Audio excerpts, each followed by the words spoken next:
बिस्मिल्लाहिर्रहमानिर्रहीम। मेरे प्यारे नाजरीन और सामीन, मैं हूं आपका भाई हाफिज वसी मोहम्मद खान और ये है आपका जाना पहचाना यूट्यूब चैनल हाफिज वसी टीवी। अस्सलाम वालेकुम सामीन, मैं कोशिश करता हूं कि जो लेटेस्ट इश्यूज हैं एग्रीकल्चर के बारे में उससे आपको आगाह किया जाए। इन तमाम कामों के पीछे एक गुमनाम शहीद काम करता है, जिसका मतलब ये है कि असली काम उसका है और दूसरे लोगों ने फायदा उठाया। बदकिस्मती से महकमा ज़राअत के बारे में कहा जाता है कि ये फारिग लोगों का महकमा है और उसकी वजह क्या है कि इतवार बाजार में, मंगल बाजार में ये लोग आपको नजर आएंगे। जब कभी सीएम साहब जो हैं वो किसी जगह का दौरा करेंगे तो ये आपको नजर आएंगे। जब कहीं सैलाब की कैफियत होगी या कोई डिजास्टर होगी तो ये मदद करते हुए नजर आएंगे। लेकिन किसी को पता नहीं है कि इसके पीछे रिसर्च करने वाले जो गुमनाम शहीद है वो कौन है। आज मैंने दावत दी है डॉक्टर आबिद महमूद साहब को, एक ऐसे ही गुमनाम सोल्जर को जिसको हाल ही में सितारा इम्तियाज से नवाजा गया है। एक इन्होंने खजूरों पर बड़ा काम किया। अपनी पूरी जो रिसर्च की लाइफ है इनकी वो सारी रिसर्च में गुजरी है फ्रॉम डे वन। और पहला काम जो इनको अप्रिशिएट किया गया, बेहतरीन खजूरों की बेहतरीन किस्में यहाँ जो पाकिस्तान में इन्होंने रिलीज करवाई हैं। एक तो वो है जिसमें अजवा भी शामिल है और दूसरा कपास के अंदर FH142 का नाम आपने सुना होगा, लालाजार का नाम सुना होगा। ये भी डॉक्टर आबिद महमूद साहब की देन है इस कौम के लिए। और तीसरी चीज है सीडलेस किन्नू। यहाँ आज मुझे आप डायरेक्टर जनरल लगा दें और मैं कह दूंगा कि ये मेरी मौजूदगी के अंदर सीडलेस किन्नू हुआ है, लेकिन कोई नहीं जानता कि इसके पीछे काम करने वाले कौन। तो सीडलेस किन्नू जो है उसकी एक मार्केट है, एक्सपोर्ट मार्केट। अब पहले ये यहाँ पर नहीं था, आज माशाल्लाह यहाँ पर आपको बेशुमार प्लांट्स मिलेंगे, बेशुमार बागात मिलेंगे और पाकिस्तान मूव कर रहा है उस तरफ। और फिर इसके बाद सबसे ज्यादा इंपॉर्टेंट कि जब मैं मोटरवे पर जाता हूँ तो कलर कार से पहले एक बोर्ड नजर आता है कि वेलकम टू ऑलिव वैली। सवाल ये है कि 2000 से पहले कौन जानता था कि यहाँ ऑलिव वैली है कि नहीं है। यहाँ पर इस बात को इंट्रोडक्शन करवाने के लिए जो सेरा है वो जाता है डॉक्टर आबिद महमूद साहब को। ये सीईओ है पंजाब एग्रीकल्चर रिसर्च बोर्ड के और आज मेरे मेहमान हैं। मैं इनको मुबारकबाद भी देता हूँ सितारा इम्तियाज की और मैं वेलकम भी करता हूँ ताकि मेरे किसान भाइयों को पता चल सके इस सारे काम के पीछे काम करने वाले कौन कौन लोग हैं। तो डॉक्टर साहब थैंक यू वेरी मच। मेरी तरफ से और मेरे सामीन की तरफ से मुबारकबाद कबूल फरमाए और अल्लाह ताला आपको मजीद तौफीक अता फरमाए। तो आज जरा मुझे बताएंगे आप कि ये PARB Punjab agriculture research board इसका मैंडेट क्या है। जी हाफिज साहब, आपने जिस तरह बड़ी अच्छी ये बातें की हैं शुरू में, तो जो रिसर्च है आपको पता है कि हमारा जो मुल्क है और जो तरक्की याफ्ता मुल्क हैं, अमेरिका है, यूरोप है, उनमें हमें फ़र्क क्या है। हमारे बंदे इंटेलिजेंट हैं, हमारा जिस दर बंदा चल जाओ सुबह शाम ये काम कर रहे होते हैं, मेहनती हैं, लेकिन हमारी रिसर्च में हम उनसे पीछे हैं, एजुकेशन में हम उनसे पीछे हैं। इस वजह से हम तो हमारा जो पंजाब एग्रीकल्चर रिसर्च बोर्ड है इसका ये काम है कि जो रिसर्च के अदारे हैं पंजाब के अंदर, बेशक वो यूनिवर्सिटीज हैं या रिसर्च इंस्टीट्यूट हैं, जिस तरह यूब रिसर्च इंस्टीट्यूट है, और ज़राअत के रिलेटेड जिस तरह लाइफ आग है, फिशरी है, फॉरेस्ट्री है, ये सारे जितने भी एग्रीकल्चर रिलेटेड पानी के जो मुख्तलिफ महकमे हैं उनको हम फंडिंग करते हैं रिसर्च के प्रोजेक्ट्स की, ताकि जो हमारे प्रॉब्लम्स हैं, हमारे जिम्मेदार भाइयों के प्रॉब्लम्स हैं और जो हमारी इंडस्ट्री के प्रॉब्लम्स हैं उनको हम जो है वो हल करें। तो वो प्रोजेक्ट हम उनसे लेते हैं, उसका एक तरीकाकार है, फिर वो प्रोजेक्ट अप्रूव होता है और उसके फिर एक बोर्ड है, वो बोर्ड जो है उसकी जो अप्रूवल दे देता है, तो फिर हम प्रोजेक्ट दे देते हैं और इससे फिर हमारी जो रिसर्च है ना वो आगे बढ़ती है। शुक्रिया डॉक्टर साहब, ये तो आपने पूरी बात बताई है कि जो आपके रिसर्च इंस्टीट्यूट है पंजाब के अंदर, जो यहाँ लोगों के किसानों के मसाइल हैं वो आपके पास एक प्रोजेक्ट लेकर आते हैं और आप उसके हल के लिए उनको फंड्स रिलीज करते हैं। अब इसमें एक और पॉइंट भी है, वो ये है कि ये तो है कि मुझे क्या तकलीफ है, एक ये है कि दुनिया के अंदर जो रिसर्च हो रही है उसके ऊपर भी आपकी निगाह है। क्या वो चीज जो ये लोग आप इनको कहते हैं कि भाई ये चीज बाहर आ चुकी है और इससे पैदावार भी बढ़ी है, बीमारियां घटी हैं, उसके बारे में भी कोई आप इन लोगों को गाइडलाइन देते हैं? जी बिल्कुल जी, हम हर वक्त जो है जो भी ज़राए हैं जिससे मालूमात हमारे पास आती है, इंटरनेट है, विजिट करते रहते हैं बाकी मुल्कों को, बाकी मुल्कों के लोग हमारे पास आते रहते हैं, ईमेल के ज़रिए हम उनसे रब्ता रखते हैं और तरक्की याफ्ता मुल्कों में जो भी नई रिसर्च हो रही है या आइंदा होने वाली है या किसी चीज़ की कोई मशीनरी बन रही है या कोई और, क्योंकि रिसर्च के भी आगे फिर मुख्तलिफ तरीके हैं, तो वो जो नए नए तरीके होते हैं और जो नई नई रिसर्च होती है, आज से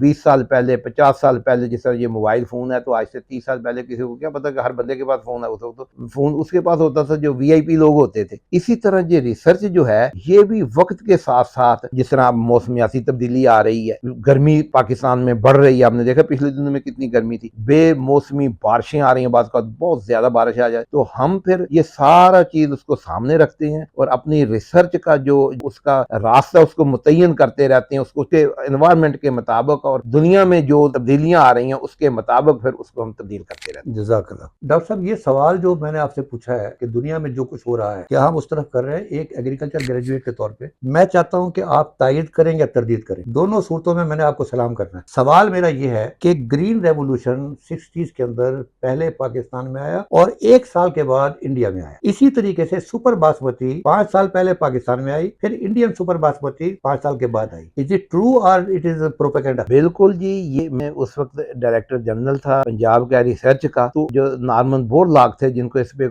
नोबेल प्राइज, उनकी 100 साल तकरीबात जो हैं वो इधर अयूब रिसर्च में मुनक्कद की गई। वो तो फौत हो चुके हैं, उनकी बेटी थी, बहुत से वाइस चांसलर, सिमट के डायरेक्टर जनरल इधर आए, हमारे गवर्नर साहब उस वक्त जो थे वो उन्होंने शिरकत की और उन्होंने इधर आके ऐलान किया अयूब रिसर्च के अंदर खड़े होके कि this is the birth place of the green revolution. जिस तरह आपने फरमाया कि दुनिया में सबसे पहले ग्रीन रेवोल्यूशन, इसकी अगर आप मैं इसकी हिस्ट्री बताऊं कि हमारे डॉक्टर मंजूर अहमद बाजवा थे जो वीट के अंदर काम करते थे, ये गए उधर मैक्सिको ट्रेनिंग के लिए, उधर गए तो इधर इन्होंने क्रॉस किए, जो गंदम हमारी थी ये वहां लेके गए और उसके वहां उस वक्त गंदम बड़ी होती थी, लंबा उसका कद होता था, उसको खाद वगैरह नहीं थे, खाद डाले पानी देने वो गिर जाती थी पैदावार। ये मैक्सी वैरायटीज और ये दूसरी सी 571 और इस तरह की वैरायटीज थी। तो इन्होंने उसके साथ क्रॉस किया और क्रॉस करके जो उसका बीज बना वो ले आए इधर। जब उन्होंने अयूब रिसर्च में ये बीज लगाया, उसका कद छोटा था, उसको खाद दी, उसका तो सिट्टा इतना इतना बड़ा, कद छोटा। इन्होंने नॉर्मन बोरलॉग को खत लिखा, अगले दिन ही फ्लाइट पकड़ के नॉर्मन बोरलॉग इधर आ गया। जब उसको ये पता लगा कि ये उसके वहमो ख्याल में भी नहीं था किसी के कि ये इस तरह का कोई मौजज़ा हो सकता है, तो उन्होंने आके देखा तो वो बड़े खुश हुए। उन्होंने कहा जी ये सीड जो है ये आपने मुझे देना है। फिर कुछ इन्होंने ये रखा, उन्होंने अगले साल फिर वो सीड जो था इंडिया को दिया, इंडिया से फिर ये जो है अफ्रीका में और बाकी मुल्कों में गया।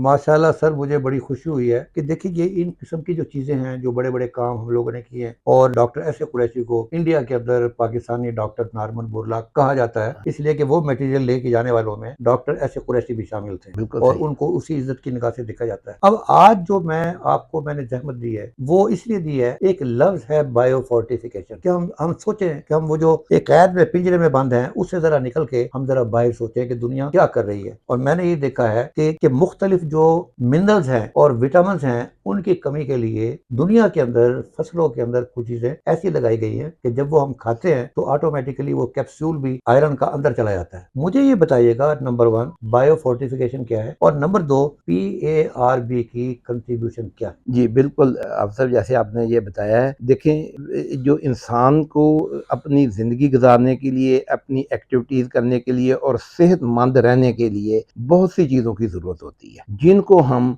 6 हिस्सों में तकसीम करते हैं, जो उनके 6 नाम हैं। उसके अंदर कार्बोहाइड्रेट्स हैं, प्रोटीन्स हैं, फैट है। ये 3 चीज़ें हमें ज़्यादा मकदार में चाहिए। 2 चीज़ें हैं, एक विटामिन और मिनरल, ये भी बहुत ज़रूरी है, ये कम मकदार में चाहिए लेकिन ये बहुत ज़रूरी है। और इसके साथ साथ पानी। ये 6 चीज़ें हैं जिसकी हमें ज़रूरत है। हम कोई भी चीज़ खाते हैं तो उनमें ये 6 चीज़, बाकी जो चीज़ होती है हम खाते हैं वो रफियत, वो फिर आपका उसमें से निकल जाता है, ये चीज़ें आपकी बॉडी अब्जॉर्व कर लेती है। अब ये चीजें खाने के लिए 2 तरीके हैं। एक तो ये है कि आप मेडिकल स्टोर पे जाएं, हजारों रुपए खर्च करें, आप विटामिन की गोलियां लें, आप जो कार्बोहाइड्रेट है उसकी मुख्तलिफ फॉर्म्स हैं उसको लें, मिनरल भी आपको गोलियों की शक्ल में, दवाई की शक्ल में मिलते हैं। लेकिन हमने जो काम किया है, जो हमारा पंजाब एग्रीकल्चर रिसर्च बोर्ड है, इसने आज से 7 साल पहले एक प्रोजेक्ट दिया जो अयूब रिसर्च इंस्टीट्यूट है, उसके अंदर 11 जो इंस्टीट्यूट हैं वो शामिल थे क्राफ्ट के, उनको ये प्रोजेक्ट दिया कि किसी तरह आप ये जो चीजें मैंने आपको बताई हैं, जो एसेंशियल न्यूट्रिएंट्स हैं, ये आप खुराक के अंदर ही जो हम वैरायटीज बना रहे हैं मुख्तलिफ फसलों की, उनके अंदर डाल दें, ताकि एक आदमी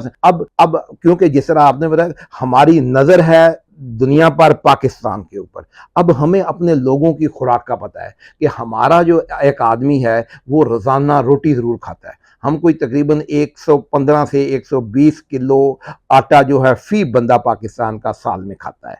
तो हमारी ये बाकी चीज़ हम कभी-कभी चलो खाते हैं, चावल भी कम है बाकी, लेकिन गंदम हमारे सारे लोग खाते हैं। तो 115 से 120 किलो एवरेज एवरेज है हमारी जो पर कैपिटा जिसको हम कहते हैं। तो हमने फिर इन चीज़ों की तरफ ध्यान दिया कि हमारे लोग चावल खाते हैं, हमारे लोग गंदम खाते हैं, हमारे पास मूँगफली है, हमारे पास आम है, हमारे पास सिट्रस है, हम तेल जो है वो सरसों से निकालते हैं, हम सूरजमुखी की हमारी हाइब्रिड्स हैं। ये सारी जो थी, ये जो 15 फसलें थी, 11 इंस्टीट्यूट उसमें इन्वॉल्व हुए, और जो 25 न्यूट्रिएंट्स हैं जो मैंने आपको बताए हैं, अभी मैं आपको उनका बाकी भी तफसील बताता हूँ। तो ये चीज़ें हमने उनके अंदर इनबिल्ट डाल दी। इनबिल्ट का मतलब ये है कि अगर आप गंदम वो खाएंगे, जिस तरह के गंदम की हमारी एक वैरायटी है अकबर, एक है नवाब। ये जो अकबर है ये पिछले साल तकरीबन 40-50% एरिया के ऊपर लगी हुई थी पंजाब के अंदर, बल्कि पूरे पाकिस्तान के अंदर, और अगले साल ये उम्मीद की जा रही है कि ये 60% से ज्यादा एरिया लेगी एक ही वैरायटी। तो इसके अंदर हमने प्रोटीन बढ़ाया, इसके अंदर हमने जिंक बढ़ाई, और इसके अंदर हमने आयरन बढ़ाया, क्योंकि हमारी आपको पता है तकरीबन सारी औरतें कह लें उनके अंदर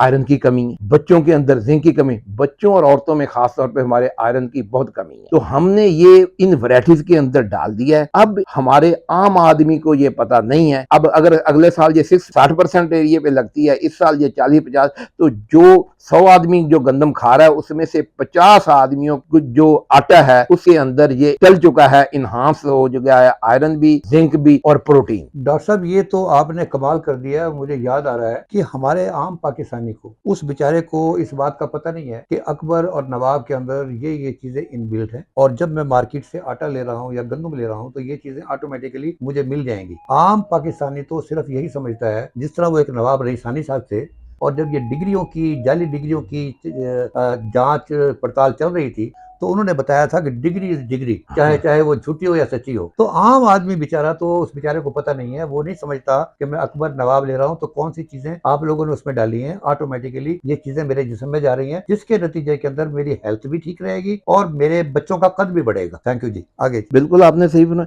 अच्छा, अब ये चीजें बढ़ाना होती हैं ना, इसके कह लें कि 3 तरीके हैं इसको लोगों तक पहुंचाने के लिए। एक तो ये है कि जो आप वैरायटी बनाएं, आपने ये देखा, ये हम कहते हैं ना मिठा जो होता है इसके अंदर जो कुनैन होती है, तो लोग मिठा बहुत, आजकल मौसम में मीठे का, तो मीठे लोग बहुत ज्यादा चूसते हैं। देहातों में हम होते थे तो वो कहते थे जी ये बच्चों को जरूर, आजकल मलेरिया मच्छर भी ज्यादा है, तो ये इस तरह ये एक मिसाल है, ये पुरानी है कि उसके अंदर मौजूद था। अब जो साइंस है, अब हम ये कर रहे हैं कि जो भी वैरायटी बना रहे हैं, अब गंदम की जिस तरह मैंने जिक्र किया, अब आइंदा जितनी भी वैरायटीज आएंगी, ये 2-3 साल की बात है, 100% गंदम जो हमारी होगी, जो आपको पता है वैरायटीज रिप्लेस होती रहती हैं, 2-3 साल बाद नई वैरायटी, जितनी भी नई वैरायटीज आ रही हैं उनमें ये चीज़ें, प्रोटीन, आयरन, जिंक, ये इनहांस, तो 1-2-4 साल में जितनी आपके पास जितना आटा पाकिस्तान का होगा, वो इसके अंदर ये न्यूट्रिशन मौजूद होगी, और इसी तरह जो बाकी फसलें हैं उनके अंदर भी ये चीजें होंगी। तो इसके 3 तरीके हैं। एक तरीका ये है कि जब हम वैरायटी बनाते, एक वैरायटी को बनाने के लिए 12 साल लगते, अगर आज हम वैरायटी बनानी शुरू करेंगे तो उसको 12 साल लगे। तो हमने ये जितना भी उसका प्रोसेस है उसमें ये चीजें डाल दी। तो आप वैरायटी को डाल दें, आपने तो उसी रेट के ऊपर गंदम लेनी है, उसी रेट के ऊपर मकई लेनी है, उसी रेट के ऊपर आपने ऑयल लेना है, तो ये आपको ऑटोमेटिकली ये चीजें जो हैं वो मिल जाएंगी। तो दूसरा तरीका ये है कि वो जो क्रॉप होती है उसके ऊपर जो चीज़ आप इन्हांस करना चाहते हैं, मसलन जिंक बढ़ाना चाहते हैं या आयरन बढ़ा, उसके ऊपर उसकी स्प्रे करें। वो भी एक खास तरीका है, उसके ऊपर कैसे स्प्रे करना है, कितनी कंसंट्रेशन से करनी है, अब टाइम कम है, तो उसको नीचे से आप जो पानी के साथ भी दे सकते हैं, तो उससे भी फिर उसका जो ग्रेन होता है उसके अंदर वो जो है वो चीज़ बढ़ जाती है। और तीसरा तरीका ये है, ये पाकिस्तान में भी किसी जमाने में ये चला था कि जो हमारी फ्लोर मिलने हैं उनको हम कहें कि इसके अंदर आप जो है आयरन डाल दें, लेकिन ये बहुत ही महंगा तरीका है, क्योंकि हर थैले के अंदर, हर किलो के अंदर आपको वो न्यूट्रिएंट डालना पड़ेगा, उसके लिए अरबों रुपए होते हैं। और हमारे जैसे जो मुल्क हैं जिनकी हुकूमतें इतनी अमीर नहीं है, हमारे पास कोई ज्यादा पैसे नहीं है, तो हम ये इस तरह मिलों के अंदर वो चीजें जो है या दालों के वो नहीं डालते। तो इसके जो पहले 2 तरीके हैं, इसके ऊपर हम जो है वो काम कर रहे हैं। आपने डॉक्टर साहब बड़ा सही फरमाया है कि देखिए हम लोग अपने भाइयों को जानते हैं। अब ये जो आज चीनी की कीमत 200 से ऊपर जा चुकी है, उसमें मेन रीजन बताई जाती है कि असल स्टॉकिया और माल को होल्ड करने वाले जो हैं वो यहाँ मौजूद हैं, और ये असल चीज जो है वो कीमतों को कर रही है। जब फ्लोर मिल्स की बात आती है, इसकी क्या गारंटी है कि वो पैसे तो गवर्नमेंट से ले लेगा, वो आगे डालेगा कभी नहीं डालेगा। तो लिहाजा ये जो दो तरीके आप अपने सिलेक्ट किए हैं ये बहुत ही अच्छे हैं। अच्छा, ये बात बीच में, ये गंदम का तो मैंने आपको बता दिया ना। इस तरह जिस तरह मैंने आपको पहले अर्ज किया कि 15 फसलें थी। अब दूसरा हमारी जो मेन जरूरत है, हम जो खाते हैं वो तेल है। हम क्योंकि रोजाना जो सालन पकाते हैं। मेरा ताल्लुक लाइफ स्टॉक से भी है जी। और मैं कहा करता हूँ कि कोई खुराक जो आप जानवर को देते हैं वो हंडिया नहीं पक सकती जब तक आप उसमें कोई तेल ना डालें। अब ये गरीब, मैं गरीब हूँ तो मैंने डाल दिया सरसों का तेल, आप अमीर हैं तो आपने देसी घी डाल दिया, लेकिन तेल जो है वो लाजमी तौर पर इस्तेमाल होगा। हम जो वैरायटीज कनोला की जो वैरायटीज अब बना रहे हैं और जो पिछले सालों में बनी है, जिसमें रचना कनोला है, जिसमें आरी कनोला है, इसी तरह जो सूरजमुखी के जो हाइब्रिड हैं, आरिसन 675 है, आरिसन 701 है, उसके अंदर हमने ओमेगा 3 और ओमेगा 9 जो है इसकी मकदार बढ़ाई है। क्योंकि तेल के अंदर इन चीजों की, तेल के अंदर प्रोटीन नहीं होती, तेल के अंदर ज्यादा जिंक नहीं होता, तो ऑयल के अंदर जो है आप ओमेगा, अब ये चीजें जब बढ़ती हैं तो ये बीमारियों के खिलाफ हमें मुदाफियत आती है, और जो जो हमारी जो चीज हम बाकी चीजें खाते हैं उनको हमारे जिस्म का हिस्सा बनाने में जो है ये मदद देती। इसी तरह हमने जो बाकी फसलें, मसलन चावल है, चावल के अंदर भी हमने जिंक बढ़ाया, हमने उसके अंदर भी आयरन बढ़ाया। उसकी जो वाइटल सुपर बासमती के नाम से एक वैरायटी पास हुई है, एक जो है बासमती 2021 अप्रूव हुई है, और इस तरह बाकी ये एक जो है 2023 है बासमती। ये जो वैरायटीज आई हैं, और आगे हम अब बासमती के भी हाइब्रिड बना रहे हैं, और जितनी वैरायटीज बना रहे हैं इसके अंदर भी जिंक और आयरन जो है वो बढ़ा रहे हैं, ताकि जो हमारे लोग, ये आपको पता है गुजरांवाला, शेखुपुरा, यहाँ ये जो इलाका है इसमें सियालकोट, इसमें रोजाना ही लोग चावल खाते हैं, और बहुत से, और शादी ब्याह पे भी हम चावल खाते हैं। तो अब हम ये जो वैरायटीज हैं और जो आइंदा आएंगी वो हम खाएंगे, तो उससे ये इसके अंदर जिंक। इसी तरह हमने जो मकई के हाइब्रिड्स हैं, सोरगम है, चरी, बाजरा है, जानवरों को हम देते हैं, क्योंकि जिस तरह हमें इंसान को जरूरत है न्यूट्रिएंट्स की, जानवरों को भी जरूरत है। हमारे जानवर भी कमजोर हैं, हमारा इंसान में क्योंकि गुर्बत है ज्यादा, तो हम वो जिस तरह यूरोपियन मुल्कों में या अमेरिका में बैलेंस खुराक खाते हैं, वो फ्रूट रोज ही खाते हैं, वो बाकी चीजें जो हैं फोर्टिफाइड चीज, तो वो हम तो नहीं, हमारा आम आदमी तो नहीं वो खा सकता। तो ये जो चीजें हम जानवरों के लिए भी ये काम कर रहे हैं और इंसानों के लिए भी कर रहे हैं। तो ये मैंने बताई है मकई है, इसके अंदर हमने प्रोटीन, इसके अंदर ट्रिप्टोफैन होता है, इसके अंदर लाइसिन होती है, इसके अंदर जो है इस तरह के बाकी जो चीजें हैं वो बीटा कैरोटीन होती है। तो ये चीजें हमने बढ़ाई हैं ताकि जो इंसान मकई खाएं, हम आटा खाएं, और जो जानवर खाएं उनके लिए भी फायदेमंद हो। इसी तरह हमने जो, जिस तरह मैंने दूसरा तरीका बताया था कि जो हम स्प्रे करके तो उसके ऊपर या उसको नीचे एज ए खाद के साथ वो दे सकते हैं, उसमें हम जिंक दे सकते हैं, उसमें आयरन दे सकते हैं, और पत्ते जब उसके एक स्टेज आती है उसके ऊपर स्प्रे कर सकते हैं। तो उसमें हमने गंदम, चने, कनोला, मकई, टमाटर, मूंगी, जितनी हमारी दालें हैं, यानी ये सब के ऊपर स्प्रे करके इसका एक तरीका जो वजह कर दिया है। अब अगर कोई लोग, हमारे जिम्मेदार भाई, या कोई इन फोर्टिफाइड जो खुराक पैदा करने चाहते हैं जिसके अंदर मुकम्मल ग़िज़ा मौजूद हो, जिस तरह वो मैंने चीज़ें बताई थी, तो वो इसको एक हमारा जो अयूब एग्रीकल्चर रिसर्च इंस्टीट्यूट है, इसके जो अदारे हैं उनके साथ रब्ता करके उससे तरीका पूछ के तो उसके ऊपर स्प्रे करेगा, तो वो फिर कोई भी वैरायटी होगी तो उसके अंदर वो जो, जिस तरह मैंने ये चीज़ें बताई हैं, तो उससे जो है ना वो उसको एक फोर्टिफाइड खुराक जो है ना वो मिलेगी।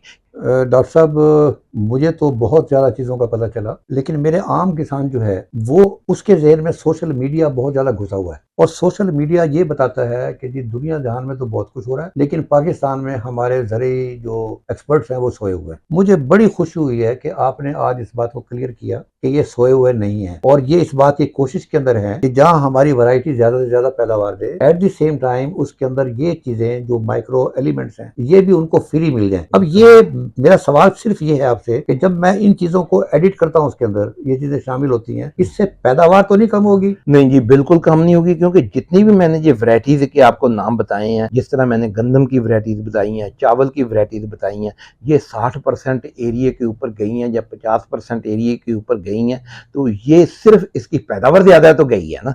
ज़िम्मेदार को। और तो हमारा जो सिस्टम है इसमें ज़िम्मेदार को ये जो बाकी चीज़ें ये तो फालतू, इससे तो ज़िम्मेदार को 1 रुपया भी फालतू नहीं मिल रहा। ना किसी को ज़्यादा लोगों को पता है, ये तो आपने एक एक आज हमें जो है वो बुलाया है इधर, तो मैंने ये बताया, तो आम लोगों को इसका तो ये जब हम कोई वैरायटी बनाते हैं तो उस वक्त ये ज़रूर ध्यान रखें उसकी बाकी जो भी वैल्यू वो ऐसी रहनी चाहिए। अगर उसकी पैदावार कम हो जाएगी तो उसको तो लगाएगा भी कोई नहीं और वो घाटे का सौदा होगा। तो उनकी पैदावार भी अच्छी है और उसके अंदर ये जो चीज़ें हैं बल्कि जो एग्जिस्टिंग वैरायटी ना उससे अच्छी हैं, इसलिए उनका एरिया जो है ना वो बढ़ रहा है। Thank you very much doctor साहब, मैं really I am very happy. Allah ताला आपको ज़िंदगी दे और अल्लाह ताला आपको और तौफीक दे कि इसी जज्बे के साथ आप काम करते रहें। मैंने सीवी देखने का मुझे मौका मिला है, तो वो एक आदमी जो एक बच्चा मेरे ज़हन में आता है ना कि जब हम भी बच्चे थे कि हट जा पीछे, हट जा पीछे, हट जा पीछे, तो एक इस चीज़ को देखने के बाद मुझे आपका चेहरा उसके अंदर आता है और मेरी ख्वाहिश ये है कि जो काम और लोग नहीं कर सके आपके हाथों वो काम हो जाए। तो हम इंशाअल्लाह ताला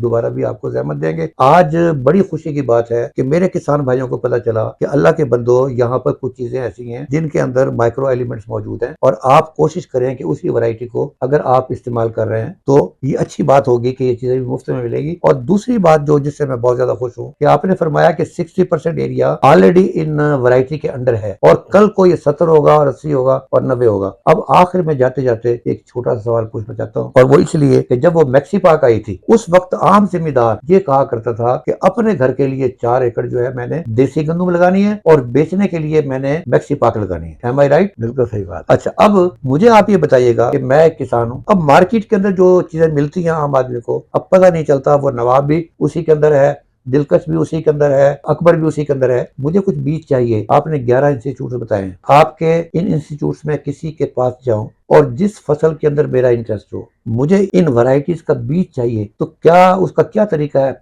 नंबर 1 पॉसिबल है या नहीं है, और नंबर 2 अगर पॉसिबल है तो फिर क्या तरीका? ये पॉसिबल है, लेकिन मैं गुज़ारिश करूँ कि ये जितने भी अदारे हैं ये रिसर्च के अदारे हैं, इनका काम होता है प्री बेसिक सीड बनाना। तो ये अदारे जो है प्री बेसिक सीड बना के, फ़र्ज़ करें आपको अकबर का बीज चाहिए, आपको नवाब का बीज चाहिए, पंजाब सीड कॉर्पोरेशन है, प्राइवेट कंपनियां हैं बहुत सी, सारी ये बना रही हैं ये बीज जो हैं। इसी तरह मकई, इसी तरह ये कनोला जो है, इसी तरह जितनी वैरायटीज़ हैं। तो असल तो इनका ये है कि जो प्राइवेट सेक्टर है, जितनी कंपनियां हमारे पास सीड बनाने वाली, उन सब के पास ये सीड मौजूद है और पंजाब सीड कॉर्पोरेशन के पास भी मौजूद है। और महदूद मकदार में जो हमारे इंस्टीट्यूट होते हैं उनके पास भी ये बीज मौजूद होता है।